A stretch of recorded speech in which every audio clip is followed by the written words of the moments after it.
Hi നമസ്കാരം. ഇന്ന് നമുക്ക് ചോറിനും പുട്ടിനും പൊറോട്ടയ്ക്കൊക്കെ കൂടെ കഴിക്കാൻ പറ്റിയ നല്ല നാടൻ ബീഫ് പൊറോട്ട മസാല കറി ഉണ്ടാക്കിയാലോ. ആദ്യം തന്നെ നല്ലതുപോലെ കഴുകി വൃത്തിയാക്കിയെടുത്ത 1/2 കിലോ ബീഫ് ഒരു കുക്കറിലേക്ക് ഇട്ട് കൊടുക്കാം. ഇനി ഇതിലേക്ക് 1/2 ടേബിൾ സ്പൂൺ മല്ലിപ്പൊടി, 1/2 ടേബിൾ സ്പൂൺ മുളക് പൊടി, 1/4 ടേബിൾ സ്പൂൺ കുരുമുളക് പൊടി, കുറച്ച് മഞ്ഞൾപ്പൊടി, ആവശ്യത്തിന് ഉപ്പ്, കൂടെ കുറച്ച് വെളിച്ചെണ്ണ ഒഴിച്ചു കൊടുത്ത് കറിവേപ്പിലയിട്ട് നന്നായിട്ടൊന്ന് മിക്സ് ചെയ്തെടുക്കാം. നല്ലതുപോലെ മിക്സ് ചെയ്ത് ഒരു 15 മിനിറ്റ് ഇത് റെസ്റ്റ് ചെയ്യാൻ വെക്കണം. 15 മിനിറ്റ് കഴിഞ്ഞ് ഇതിലേക്ക് ഒരു 1/4 ഗ്ലാസ് വെള്ളം ഒഴിച്ചു കൊടുക്കണം. അതിനുശേഷം ഇതൊന്ന് അടച്ചു വെച്ച് നന്നായൊന്ന് വേവിച്ചെടുക്കാം. ബീഫ് വേവിച്ചെടുത്ത ശേഷം മറ്റൊരു പാൻ എടുത്ത് അടുപ്പത്ത് വെച്ച് അതിലേക്ക് വെളിച്ചെണ്ണ ഒഴിച്ചു കൊടുക്കാം.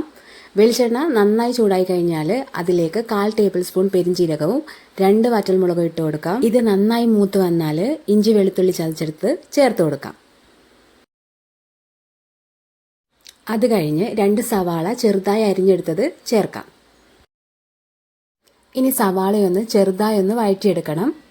അതിനുശേഷം ചെറിയ 2 തക്കാളി അരിഞ്ഞെടുത്തത് ചേർത്ത് കൊടുക്കാം. തക്കാളി ചേർത്തൊന്ന് വഴറ്റിയ ശേഷം ഇതിലേക്ക് ഇനി മസാലപ്പൊടികൾ ചേർത്ത് കൊടുക്കാം. ആദ്യം തന്നെ 1/2 ടേബിൾ സ്പൂൺ മല്ലിപ്പൊടി, 1/2 ടേബിൾ സ്പൂൺ മുളക് പൊടി, കുറച്ച് മഞ്ഞൾപ്പൊടി, ഇതെല്ലാം ഇട്ട് നല്ലതുപോലെ ഒന്ന് ഇളക്കി കൊടുക്കണം. അതിനുശേഷം 1/2 ടേബിൾ സ്പൂൺ ഗരം മസാല ചേർത്ത് വീണ്ടും നന്നായി ഒന്ന് ഇളക്കി കൊടുക്കാം. ഇനി ഇതിലേക്ക് നേരത്തെ വേവിച്ച് വെച്ച ബീഫ് ഇട്ട് കൊടുക്കാം.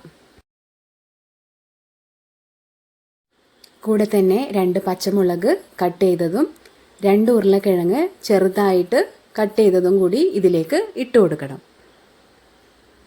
ഇനി ഇതെല്ലാം നന്നായി മിക്സ് ചെയ്ത് ഇതിലേക്ക് ആവശ്യത്തിന് ഉപ്പ് കൂടി ചേർത്ത് കൊടുക്കണം. ഇനി ഇതെല്ലാം വീണ്ടും നന്നായിട്ടൊന്ന് ഇളക്കി കൊടുത്ത് ഉരുളക്കിഴങ്ങ് വേവുന്നത് വരെ ഒന്ന് അടച്ച് വേവിക്കാം. ഒരു 10 മിനിറ്റ് കഴിയുമ്പോഴേക്കും ഉരുളക്കിഴങ്ങ് നല്ലതുപോലെ വെന്ത് കഴിഞ്ഞിട്ടുണ്ടാവും. ഇനി ഇതിലേക്ക് കറിവേപ്പില കൂടി ചേർത്ത് കൊടുക്കാം. കൂടെ തന്നെ ഒരു 1/4 ടീസ്പൂണ് കുരുമുളക് കൂടി ഇട്ട് കൊടുക്കാം. വീണ്ടും ഇതെല്ലാം കൂടി നന്നായിട്ടൊന്ന് മിക്സ് ചെയ്യാം. നമ്മുടെ ബീഫ് പൊട്ടറ്റോ കറി റെഡിയായി കഴിഞ്ഞു. പുട്ടിൻ്റെയും ചോറിൻ്റെയും ഒക്കെ കൂടെ കഴിക്കാൻ പറ്റിയ നല്ലൊരു നാടൻ ബീഫ് കറിയാണിത്. എല്ലാവരും ഒന്ന് ട്രൈ ചെയ്ത് നോക്കണം.